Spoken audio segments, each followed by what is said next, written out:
अस्सलाम वालेकुम नाजरीन, गोजरी प्रोग्राम कारवां को आज को शुमारो लेके हम थारी खिदमत में हाजिर हाँ। जी नाजरीन, हमारा प्रोग्राम में अक्सर हम मुख्तलिफ शख्सियात ना दावत देते रहा जड़ा अपनी शख्सियत का कई पहलुओं से हम ना मनवर करें, हमारे आगे बांधे आए। तो आज भी इसे अपना प्रोग्राम में इसी सिलसिला ना बरकरार रखता हुआ हमने एक शख्सियत ना दावत देते हुए जड़ा कि पुंछ ज़िला के नाल इनको ताल्लुक़ है। तो इस वक्त चीफ एजुकेशन ऑफिसर कुपवारा ये तैनात हैं। फ़ानी साहब थारो प्रोग्राम में जी आया ना, तो अस्सलाम वालेकुम। शुक्रिया जनाब। अब्दुल हमीद फ़ानी साहब, जिस तरह मैं पहला दस्यो कि थारो ताल्लुक़ पुंछ नाल है, तो मज़ीद अपना जो तारुफ है तम हमारा नाजरीन के नाल कराएंगा। मेरो नाम अब्दुल हमीद फ़ानी है। मेरो बुनियादी ताल्लुक़ जो है ज़िला पुंछ का तहसील मैंडर इलाका नाल है जी। मैंडर का एक ग्रां टराना को बेसिकली हूँ रहना लुआ। ठीक। मेरी बुनियादी तालीम अपना ही इलाका में प्राइमरी तालीम ग्राम है और फिर मैंडर तहसील हेडक्वार्टर का हाई स्कूल तो मैं 10th पास की और फिर हायर सेकेंडरी स्कूल की तालीम मुकम्मल करने तो बाद मैं अपनी BSc ग्रेजुएशन की डिग्री जी है डिग्री कॉलेज राजौरी तो की जी। और फिर यो सिलसिलो जारी रहो और MSc मैं जम्मू यूनिवर्सिटी तो की है और MSc हूँ फिजिक्स सब्जेक्ट में हूँ 1986-87 में मैं MSc की है जी। 1986-87 की तमने गल की कि उन दिनों में तम MSc फिजिक्स करके बैठे हैं तद का तद ते कोई इतना ज़्यादा कंसेप्ट नहीं हुआ था और साइंस को जड़ा हमारी माँ बोली बोलने वाला है, ज़बान बोलने वाला है उनमें, तो तम इस पासे किस तरह गया फिजिक्स ही क्यों? यो तो को कोई अलग ही कर्म नवाजी रही। अदरवाइज जिस इलाका तो तल्लक रखूँ काफ़ी दूर दराज इलाको है, पुंछ को एक बॉर्डर इलाको है मैंडर जी। उस इलाका तो मेरा उनको को के एक उस्ताद मामा था जिन्होंने उस वक्त मेरी रहनुमाई की और उन्होंने तब 9th क्लास तो ही medical non medical science subject को कंसेप्ट हो और उन्होंने नॉन मेडिकल सब्जेक्ट वास्ते मैंने रागब कियो कि इसमें जड़ो है मार्केट वैल्यू ज़्यादा है, इसकी स्कोप अच्छी है साइंस की और साइंस की बिना शौक पैदा हुई उस तो और शुरू तो ही मैं 9th क्लास तो नॉन मेडिकल सब्जेक्ट रखा और बिलाखिर नॉन मेडिकल सब्जेक्ट में सब तो अच्छो सब्जेक्ट मार्केट स्कोप वालो फिजिक्स मानो जाए तो जम्मू यूनिवर्सिटी में रेगुलर एडमिशन मेरी फिजिक्स में हो गई और फिर मैं अपनी तालीम जड़ी फिजिक्स में मुकम्मल की। गोजरी बोलने वाला और भी ऐसा कोई लोग था या स्टूडेंट था जरा फिजिक्स में था थारे नाल जिनको नाल नहीं जित तक तल्लक है जम्मू यूनिवर्सिटी को जड़ो मेरो नॉलेज है जिसले जिस डिपार्टमेंट में फिजिक्स में साल की कोई 32 पोस्ट वे जड़ी सीट जम्मू यूनिवर्सिटी में रेगुलर बच्चा ने जिन्होंने फिजिक्स कराए जी और वायद मुसलमान थो जी। मुसलमान कम्युनिटी बिचो जम्मू यूनिवर्सिटी में ज्यादातर हिंदू कम्युनिटी का बच्चा ही वे और गुजर कम्युनिटी तो मेरो नॉलेज यो कह के पहलो गुजरा जम्मू कश्मीर को जिसने MSc फिजिक्स की थी। ठीक जी। तो जिस तरीका पर तारा कारका ने थारी गाइडेंस की अपना रिलेटिव्स ने कि तुम इस पासे चलो तो मुलाजमत में इसको कितना फ़ायदा लगे तुमने इस फील्ड में आके फिजिक्स में आके? बुनियादी तौर पर तो तुमने दसू कि नॉन मेडिकल सब्जेक्ट इस चीज़ ना मद्देनजर रखे कि यो तो शायद मेरा मामा की यह ख्वाहिश थी कि जड़ो है इंजीनियर बनूँ जी। बट शायद अल्लाह ने मंजूर वो नई चीज़ थी और 12th करने तो बाद मेरे इंजीनियरिंग में जिस साल मैं फेस कियो अपना एग्जाम इंजीनियरिंग में मेरी जड़ी सीट नहीं निकल पाई जी। और फिर मैं BSc करी, BSc नॉन मेडिकल करने तो बाद MSc करी और MSc वो करके बस जस्ट ही फारूक हुआ होते मेरी सर्विस जड़ी लग गई जी। फिजिक्स सब्जेक्ट होने के नाते उस वक्त वो जड़ो SSRB को बोर्ड था उन्होंने मैंने पूछो कि तेरा क्या सब्जेक्ट है, उन्होंने मैं दस्यो कि मेरी MSc फिजिक्स है और BSc नॉन मेडिकल है और उस वक्त उन्होंने इमीडिएटली क्यों कि आप तैयारी करो ज्वाइन करने की जी। वाइवा में ही मिना मेरा एक्सपर्ट ने की और फिर मिना 1-2 महीना तो अंदर अंदर ऑर्डर जड़वा मिल गयो। एक हाई स्कूल में साइंस टीचर का तौर पर तैनात हुआ जी। लगभग थोड़ो ही अरसो जड़वा टीचर रहो और जल्दी फिर मेरी जड़ी है वह लेक्चरर +2 में फिजिक्स को लेक्चरर बन गयो और उस तो बाद माशाल्लाह फिर तकरीबन 18-19 साल जड़ी है एज लेक्चरर काम कियो, एज सीनियर लेक्चरर काम कियो और फिर 2004 में +2 में स्कूल एजुकेशन डिपार्टमेंट में प्रिंसिपल जड़ो है एलिवेट हो। ठीक। तो इस वक्त हम चीफ एजुकेशन ऑफिसर हैं जी जी। तो इस दौरान तम और भी जरा एजुकेशन के मुख्तलिफ शोबा है, मुख्तलिफ सेक्टर्स हैं, जिस तरह हम डाइट की गल कर लिया, SI की गल कर लिया, उनमें भी रहा था मैंने खुशी है और तब दस्ता हूँ गर्व महसूस करूँ कि लगभग एजुकेशन डिपार्टमेंट में शायद ही कोई चीफ एजुकेशन तक जड़ी ये कड़ी है सिलसिला की, इसमें कोई हायरार्की में कोई पोस्ट जड़ी है उस पर मैं ना काम की हो। ठीक। प्रिंसिपल कम करन तो बाद मेरी बुनियादी पोस्टिंग मेरा इलाका मैंडर का एक higher secondary school, girls higher secondary school में एज प्रिंसिपल जड़ी है सर्विस देने तो बाद 2-3 साल, फिर as deputy chief education officer Poonch का तौर पर मैं जड़ो है कोई 3 साल तो जायद अरसो दितो जी। उस तो बाद डिस्ट्रिक्ट एजुकेशन प्लानिंग ऑफिसर का तौर पर पुंछ में मैं 2 साल तो ज्यादा अरसो दितो जी। फिर 2012 में मेरी जड़ी है प्रमोशन हो गया, मैंने चीफ एजुकेशन ऑफिसर लायो गयो जी। और चीफ एजुकेशन ऑफिसर का ग्रेड में आन तो फौरी इमीडिएटली मैंने state board of school education Jammu में as joint secretary state board of school education तैनात कियो जी। लगभग कोई 10 महीना as joint secretary state board of school education Jammu में काम कियो और उस तो बाद मैंने चीफ एजुकेशन ऑफिसर पुंछ तैनात कियो गयो जी। लगभग 1-1.5 साल जड़ो है पुंछ में चीफ एजुकेशन ऑफिसर का तौर पर काम कियो और फिर उस तो बाद मैंने चीफ एजुकेशन ऑफिसर राजौरी जड़ो मारो नजदीक को डिस्ट्रिक्ट है उसमें लायो गयो और 1 साल डिस्ट्रिक्ट चीफ एजुकेशन ऑफिसर का तौर पर राजौरी में काम कियो जी। इस तो बाद मेरी पोस्टिंग चनाब वैली में दूर दराज जिला किश्तवाड़ में हुई और जिला किश्तवाड़ में 2 साल मुकम्मल में एज चीफ एजुकेशन ऑफिसर काम कियो जी। और उस तो बाद मेरी पोस्टिंग जम्मू जड़ी है फील्ड एडवाइजर SI जम्मू में भेजियो गयो जित मैंने as additional charge DIET Jammu को भी दितो गयो और फिर लगभग जम्मू का सारा जिला में मैं एज फील्ड एडवाइजर जड़ो है काम कियो जी। उस तो बाद मेरी अगली पोस्टिंग जड़ी है रामबन जिला में एज चीफ एजुकेशन ऑफिसर भेजियो गयो जी। और 2 साल बराबर रामबन जिला में एज CO काम करने तो बाद रिसेंटली पीछे कोई 9-10 महीना पहला कश्मीर वैली विच मेरी पहली पोस्टिंग है जी। और मैंने कपवारा का चीफ एजुकेशन ऑफिसर का तौर पर भेजियो गयो जी। तो आज भी हूँ एज चीफ एजुकेशन ऑफिसर कपवारा काम कर रही हूँ जी। माशाल्लाह एक काफ़ी लम्बो थारो जो जॉब प्रोफाइल तम दस्यो मुख्तलिफ ओहदा के ऊपर तम रिया, तम जम्मू में भी रिया और कश्मीर में भी। तो इस दौरान तम ना गोजरी बोलने वाले नाल काफ़ी ज़्यादा थारो ताल्लुक रहो वैगो, उनके नाल उठना बैठना रहो वैगो, हमारा जरा स्टूडेंट्स हैं उनके नाल भी थारो ताल्लुक रहो वैगो। तो के जी थारी अगर हम कंपैरेटिव स्टडी की गल करें जम्मू या इत की या पीर पंजाल इस पूरा रेंज की, तो तमने के दिस है थारो नज़रियो की है इस पर, थारी विजन के कंपैरेटिव स्टडी को जित तक तल्लक है जिस तरह के मैं जिक्र कियो मैंने चनाब वैली में भी काम करने को मौका मिलियो, मैंने पीर पंजाल खिता में काम करने को मौका मिलियो, मैंने जम्मू प्रोविंस का लगभग सारण डिस्ट्रिक्ट में मैं काम कियो जी। और फिर कश्मीर में पहलो टाइम आयो कपवारा डिस्ट्रिक्ट में। बट कंपैरेटिव स्टडी में यही कहूँगा कि गुजर जबान बोलने वाला लोग ज्यादातर गुजर लोग हैं और फिर बहुत सारा कुछ और लोग भी गोजरी जबान करें बीच, जिस तरह पुंछ का मंडी इलाका में कश्मीरी लोग भी गोजरी करें और इसी तरह कुछ दुआ इलाका में भी मैं राजौरी का कुछ इलाका में भी जड़ा दुआ लोग है वो गोजरी करें जी। गोजरी जबान करने वाला या गुजर पहाड़ी लोगों को जित तक कंपैरिजन किया जाए इंटर डिस्ट्रिक्ट ते हूं तो दसू के जिस जिला तो हूं तलक रखूं पुंछ में माशाअल्लाह आज काफी अवेयरनेस आई है और तालीमी लिहाज नाल पुंछ जड़ो काफी अगे है। पुंछ ही नहीं बल्कि राजौरी पुंछ को पीर पंजाल का जड़ा 2 जिला है वो तालीमी लिहाज नाल गुजरा में काफी अवेयरनेस आई है और इस कम्युनिटी का लोग जड़ा है वे काफी आगे बढ़े आए जी। और कुछ उन्होंने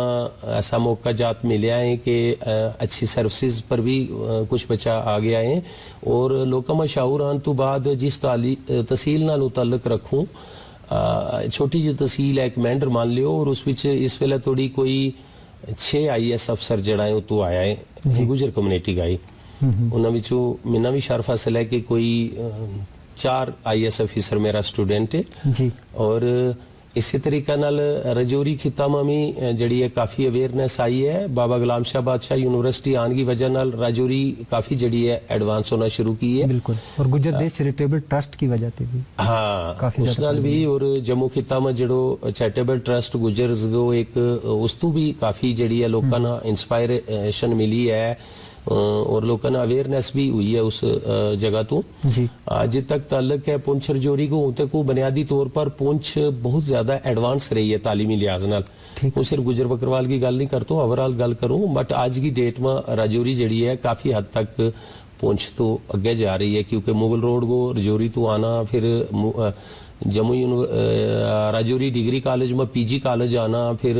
बाबा गुलाम शाह बादशाह यूनिवर्सिटी आनी, फिर अच्छा इंस्टीट्यूशन डीपीएस वगैरह इस टाइप का कुछ इंस्टीट्यूशन जानना राजौरी जड़ी है काफी एजुकेशन की कोचिंग की भी काफी ज्यादा अपॉर्चुनिटी और मेडिकल कॉलेज भी उन राजौरी में गया। उस वजह नाल राजौरी पुंछ में राजौरी कल जड़ो है एक एजुकेशन की हब दिशा में ना, और पुंछ नजदीक होने गए नाते उसना भी तो फायदा होना है।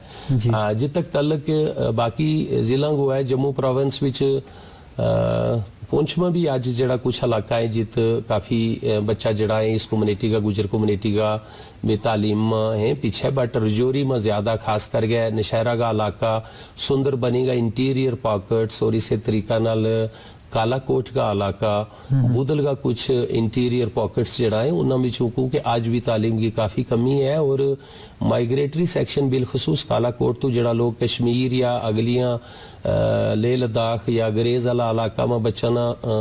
साल भर जड़ा अपना नाल ले गया मालवेशी के नाल चले, उसकी वजह नाल तालीम उन्होंने जड़ी अब काफ़ी मुतासर हुआ है। और मोबाइल स्कूल भी एक टर्माइल तो बाद जड़ा लगभग काफी मोबाइल स्कूल जड़ा है वे क्लोज हो गया था, वे स्टेशनरी स्टेटस मिल गया था उन्होंने, उसकी वजह नाल इस कम्युनिटी ना जड़ो है वो उतना बूस्ट नहीं हुई है। बट आज की दौर में जड़े अवेयरनेस आई है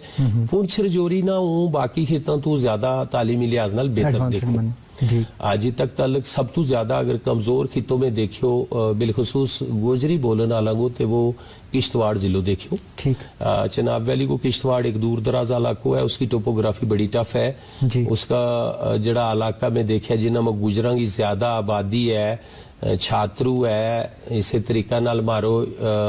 जड़ो ये इंटीरियर पॉकेट्स हैं हमारा किश्तवाड़ का परला इलाका में नागसेनी, इसी तरह दूर दराज का कुछ किथर और इस तरह नागबटना केशवान इन इलाकों में गुजरों की बहुत ज्यादा आबादी है। और गुजर जड़ा है वे काफी पीछे है, सरथल इलाको वो इस तरह उसमें देखिए कि गुजर बच्चों की तालीम तर बहुत तवज्जो देने की जरूरत है। काफी कोशिश भी की मैं अपना दौर में भी एज चीफ एजुकेशन ऑफिसर, और सरकार भी मुख्तलिफ स्कीमों के तहत चिड़ी है गुजरों की या दूर दराज इलाका का बच्चों की तालीम की सोच रही है। बट आज भी उन लोगों की जी कंपेरेटिव स्टडी अगर तम के तो कश्मीर वो सारी जगह तो नहीं घूमे हो, बट कपवारा की स्टडी भी करके मैंने आज भी किश्तवाड़ बहुत पीछे लगे। ठीक। तम मुख्तलिफ ओहदों पर रहा, बहसीती टीचर, फिर इस वक्त चीफ एजुकेशन ऑफिसर, इन सारा मरहला में तुमने देखियो वैगो कि जी टीचिंग पैडागॉजी है वह पहले तो काफ़ी ज़्यादा चेंज हुई है, तो के इसी चीज़ जो हमारा उसातिज़ा हैं जो तुमने देखने लगा इस वक्त आइडियल भी मनी, तो उन्होंने के नई नई चीज़ जी है वे अपनानी चाहिए, टेक्निक्स अपनानी चाहिए जिसके ना उनकी जो टीचिंग एक्सपीरियंस है वह मज़ीद बेहतर हो सके। जित तक पेडागॉजी को तल्लक है बहुत पहला तो पेडागॉजी की तरफ तवज्जो दी जा रही है। जित तक सर्व शिक्षा अभियान आने के बाद या कहूँगा कि एजुकेशन में एक बड़ो इनकलाब आया हुआ है। RMSA और SSA आने के बाद आज जिस नाम समग्र शिक्षा का उसके तहत जो है इंफ्रास्ट्रक्चर में बहुत बड़ी बेहतरी आई है।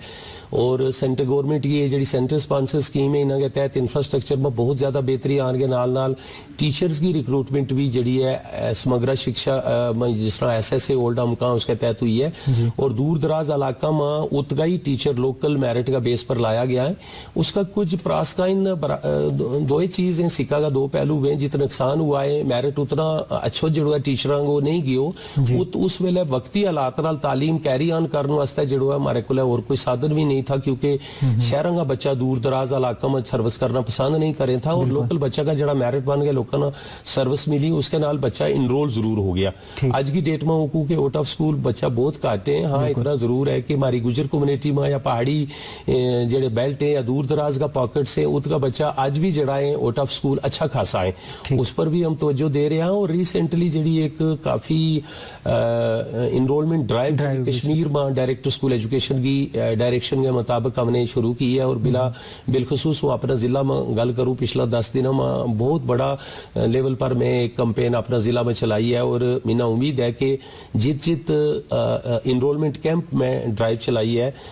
3 to 5 साल का बच्चा खास कर गया, इसलिए हमारा टारगेट है। न्यू एजुकेशन पॉलिसी 2020 जी आई है, उसमें अर्ली चाइल्ड केयर को बहुत ज्यादा ख्याल अर्ली चाइल्ड केयर विच यह है कि मारो जो बच्चों 3 साल तो 5 साल की उम्र को स्कूल में, सरकारी स्कूल में दाखिल नहीं करा था, और उस नाल वो बच्चा काफी पीरियड चलो जाए तो, जबकि प्राइवेट सेक्टर में बच्चा जड़ा 3 to 5 साल का वे नर्सरी, LKG, UKG जो वे के उसना उतवे ले आए था बच्चा ना, और फिर जरा बच्चा ना उतवे ले आए था वे सरकारी सेक्टर दा रोना बच्चा ना काट जान दे था, और गरीब का बच्चा जड़ा है फिर वे काफी परेशान हो जाए था, अपनी तालीम कैरी ऑन नहीं कर सके था। अब सरकार ने ये ऑप्शन रखी है कि 3 to 5 साल बच्चों फार्मली जो स्कूल जाना शुरू कर दे, ताकि स्कूल की दरो दीवार, स्कूल का माहौल तो वाकिफ हो जाए और स्कूल उसना कोई अजीब जगह ना लगे। इसके नाल उनको जो वो प्रीपरेटरी स्टेज है बच्चों को, उस पर कोई असर तो नहीं पड़ने लगा? नहीं, ऐसी कुछ नहीं है। हमने यह भी रखी है कि उन्हें बच्चा ना कोई कंपल्शन नहीं कि वे 6 घंटा बराबर स्कूल में रहे, वे 2 घंटा आए, 3 घंटा आए, जितनी देर में खुशी खुशी स्कूल में आए।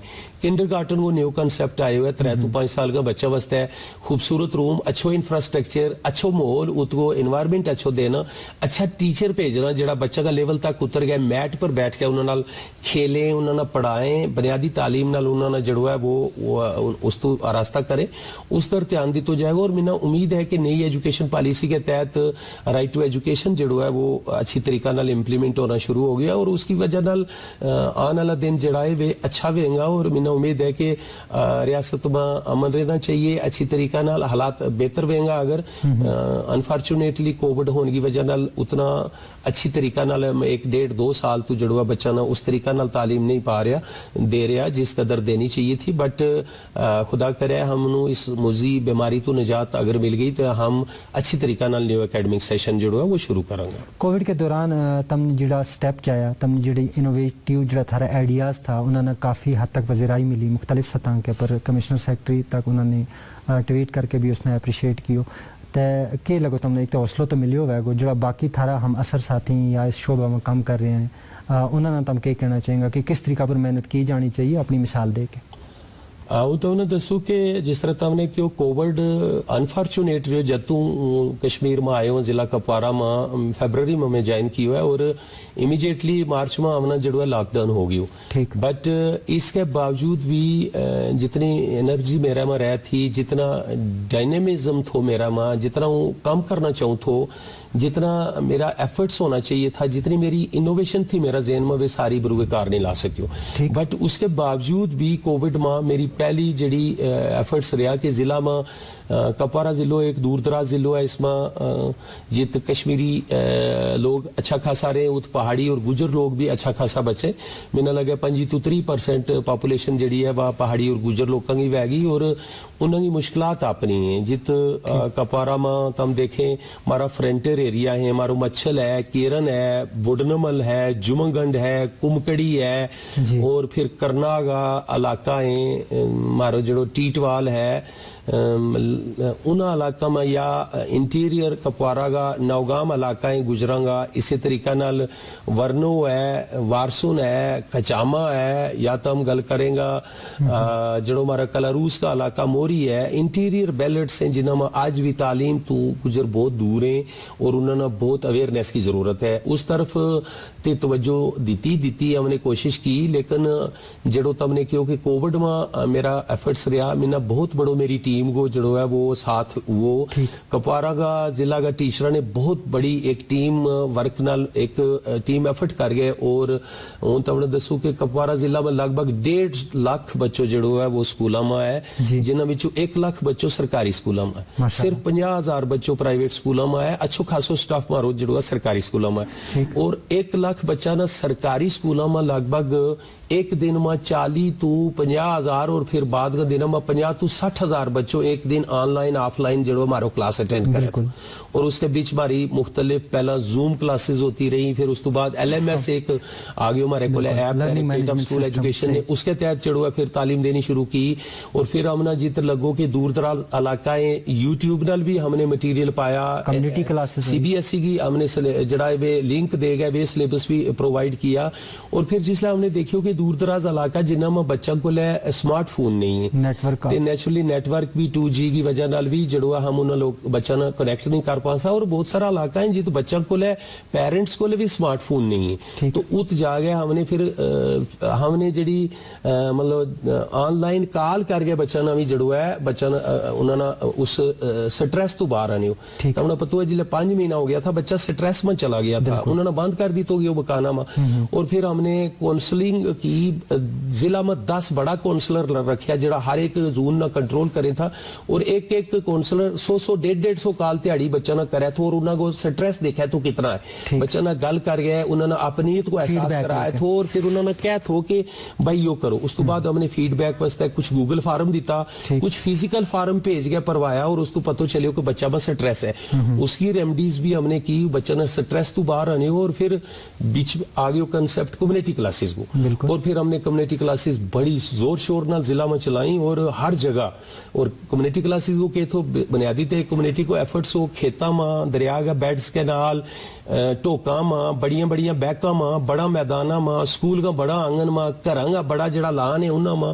टीचर ने जो बच्चा ना फिजिकल डिस्टेंस करवा गए बाकायदा SOP जो गवर्नमेंट ऑफ इंडिया को या हमारी UT गवर्नमेंट की जी भी डायरेक्शन थी या इसका हेल्थ डिपार्टमेंट की जी डायरेक्शन थी उन्होंने मद्देनजर रखता हुआ मास्क पहना गए बच्चा ना दूर दूर रख गए। उस्तादा ने किधर 10 बच्चा गठा हुआ, किधर 20 बच्चा गठा हुआ, किधर 100 बच्चों गठो हुआ, बाकायदा इतना एक बड़ो रेवोल्यूशन आने हो कि कम्युनिटी क्लास में 3000 बच्चों जो है मेरे डेली कम्युनिटी क्लास अटेंड करे माशाल्लाह। और उसके नाल नाल हमने ऑनलाइन क्लास भी जी है कंटिन्यू की हुई थी। और उस तो बाद हमने जिसले दूर दराज इलाका में देखियो मच्छल केरन में जाती टूर किया और उसका टीचर ने बुला के कम्युनिटी क्लास शुरू करवाई और फिजिकल असाइनमेंट डिस्ट्रीब्यूट कराई, घर में बच्चा ना भेज गए। और उस तो बाद हमने टेस्ट लिया, डायरेक्टरेट ऑफ स्कूल एजुकेशन ने फिर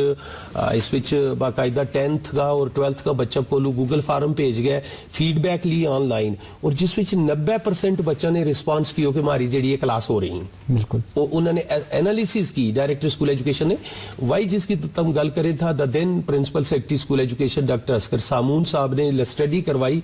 ही वाज वेरी क्रिटिकल मैन। उन्होंने जब ये स्टडी करके सारा देखा और तब उन्होंने वो एप्रिसिएशन वो ट्वीट वो कहा कि Kupwara is doing well and all that. तम मुख्तलिफ इलाका में गया, तमने नई नई जगह जी एक्सप्लोर की तो उत तम बरादरी का बच्चा ना मिलिया तो उत जाके तम उनके नाल बिल्कुल जमीन पर बैठ के गल करें था, उनकी गाइडेंस एंड काउंसलिंग करें था तो किसो फील होया तमना वे बच्चा के फील करें था जब तमना देखे था अपने दरमियान में? बहुत ज्यादा कोई अफसर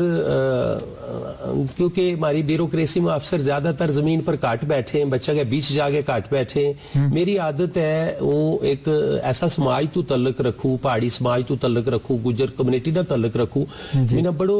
मतलब बच्चा नाल यूं भी प्यार है, सिर्फ गुजर कम्युनिटी का बच्चा नाल नहीं, कोई भी बच्चा हूं केरन गयो तो केरन कोई गुजर नहीं है, मच्छल कोई गुजर नहीं है। तबने मेरी देखी हुएगी फेसबुक पर पोस्ट देखी हुएगी 100 बच्चा मेरे नाल गठा हो जाए, मेरे नाल बड़ा वे जिस तरह शहद की मक्खी पर वे आज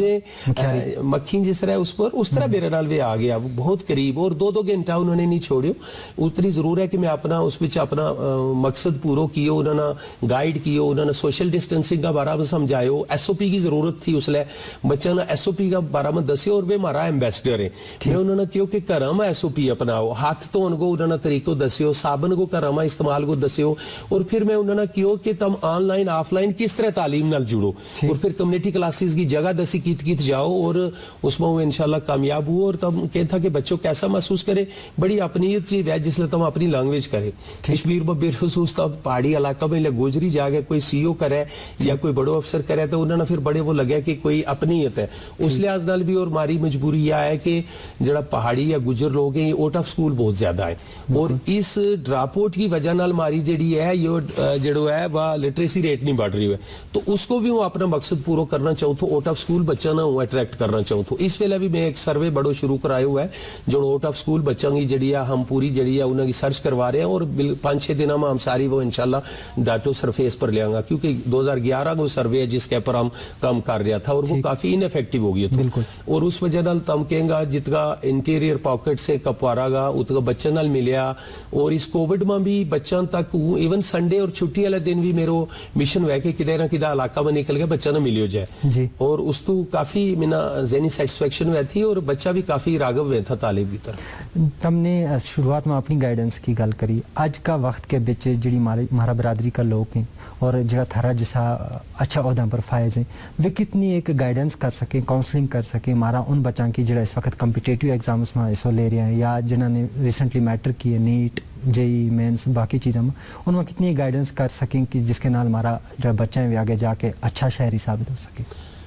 ओवरऑल गल करूंगा कि कोविड की गल चल रही थी, जितना अपना कोविड तो नुकसान हुआ है उतना अपना दसो कि फायदो भी हुआ है। किस तरह तुम कहेंगे इन बच्चों ना लैपटॉप या मतलब ये चीज स्मार्टफोन चलाना नहीं आया था, इन बच्चों ना ऑनलाइन जोड़ना नहीं आया था, इन बच्चों ना लिंक खोलना नहीं आया था, इन बच्चों ना यूट्यूब सर्च करना मटेरियल नहीं आया था, इन बच्चों ना एनसीईआरटी को सीबीएसई को सिलेबस पता नहीं था कि इन बच्चों ना जूम पर जुड़ना और फिर टीचर का रूबरू होना वो नहीं आया था। इन बच्चों में मतलब एजिटेशन और वो शाइनेस इतनी थी कि टीचर ना रूबरू किसी फोन पर नहीं देख सके था। और वो तो मैं दसूं ये जितनी भी ये जो मीडिया रहा इसका बच्चा ना 1-to-1 होगा, इसका नाल बच्चा जिन्हें ना ये बहुत सारा डिजिटल बच्चा बन गया। हमारा